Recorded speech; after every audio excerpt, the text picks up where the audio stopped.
আসো আমরা এখন জেনে নিব পঞ্চম শ্রেণীর শিক্ষার্থীদের জন্য খুবই গুরুত্বপূর্ণ কিছু সংক্ষিপ্ত প্রশ্ন এবং তার উত্তর। 1 নম্বরের প্রশ্ন আছে, গুণ্য নির্ণয়ের সূত্রটি কি? এখানে আমরা জানি গুণ্য সমান গুণফল ভাগ গুণক। আশা করি তোমরা বুঝতে পেরেছ। 2 নম্বরে আছে গুণক সমান গুণফল, এখানে একটি খালি ঘর রেখেছি, আর পরে আছে গুণ্য। তাহলে আমরা জানি গুণক সমান গুণফল ভাগ গুণ্য। তাহলে আমি যদি এই খালি ঘরের মধ্যে ভাগ চিহ্নটা দিয়ে দিই তাহলে কিন্তু আমার উত্তর হয়ে যাচ্ছে। এই প্রশ্নটি এসেছিল প্রাথমিক শিক্ষা সমাপনী পরীক্ষায় 19 সালে। এরপরে 3 নম্বরে আছে 1110 গুণ 100 সমান কত?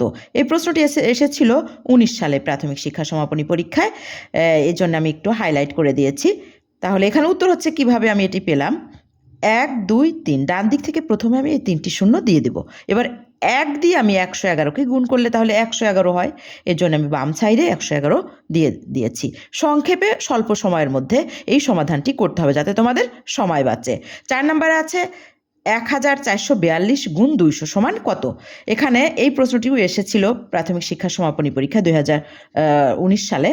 এটিকে আমি সমাধান করেছি কিভাবে। প্রথমে আমি যেহেতু 2টি শূন্য আছে ডান পাশে, 1টি 2টি, আর এখানে কোনো শূন্য নেই, তাহলে আমি এখানে এই 2টি শূন্য প্রথমে দিয়েছি। পরে 2 2 4, 4 2 8, 2 4 2 আবারও 8, আর 2 আর 1 গুণ করলে 2। এটি হচ্ছে উত্তর। তাহলে আশা করি তোমরা এই সংক্ষিপ্ত গুণটি বুঝতে পেরেছ। তোমাদের সময় বাঁচাতে হলে এই ধরনের সহজে গুণ করা শিখতে হবে। 5 নম্বরে আছে 325 গুণ 100 সমান কত? এটিও প্রাথমিক শিক্ষা সমাপনী পরীক্ষা 2019 সালে এসেছিল। এটিকেও আমি ওই একইভাবে সমাধান করেছি, শূন্য ডান সাইডে দিয়ে আর 1 দিয়ে 325কে গুণ করলে আমার 325 আমি বাম সাইডে বসিয়ে দিয়েছি। তাহলে আমার উত্তরটা হয়ে গেছে।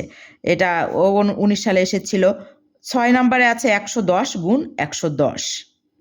তাহলে এইটিকে আমি কি করব, কয়টি শূন্য আছে মোট আমরা সেটা আগে গুণে দেখব। 1টি 2টি, তাহলে আমি ডান সাইডে 1টি 2টি শূন্য বসিয়ে দিয়েছি। এবার 11 আর 11 থাকে, এই 11 আর 11 গুণ করলে হয় 121, সেই 121 আমি বাম সাইডে বসিয়ে দিয়েছি। এটা আমার উত্তর তাহলে হয়ে গেল। আশা করি তোমরা বুঝতে পেরেছ। এবারে 7 নম্বরে আছে, এটিও 18 সালে এসেছিল এই প্রশ্নটি।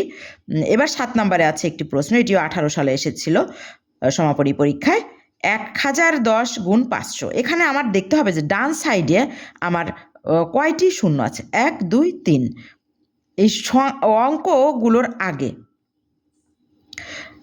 অঙ্কগুলোর পরে আমার কয়টি শূন্য আছে। এখানে অঙ্ক শেষ 5-এ, পরে 2টি শূন্য আছে। এখানে অঙ্ক কিন্তু এখানে শেষ, পরে 1টি শূন্য আছে। তাহলে মোট কয়টি শূন্য আছে ডান সাইডে? 1 2 3।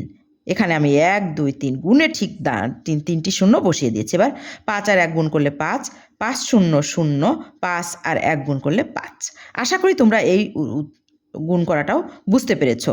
তা না হলে কিন্তু তোমাদের সময়টাকে তোমরা বাঁচাতে পারবে না। এটিও 18 সালে এসেছিল। এবার 8 নম্বর যে প্রশ্নটি আছে 9876 গুণ 100, এটিও 18 সালে সমাপনী পরীক্ষায় এসেছিল সংক্ষিপ্ত আকারে।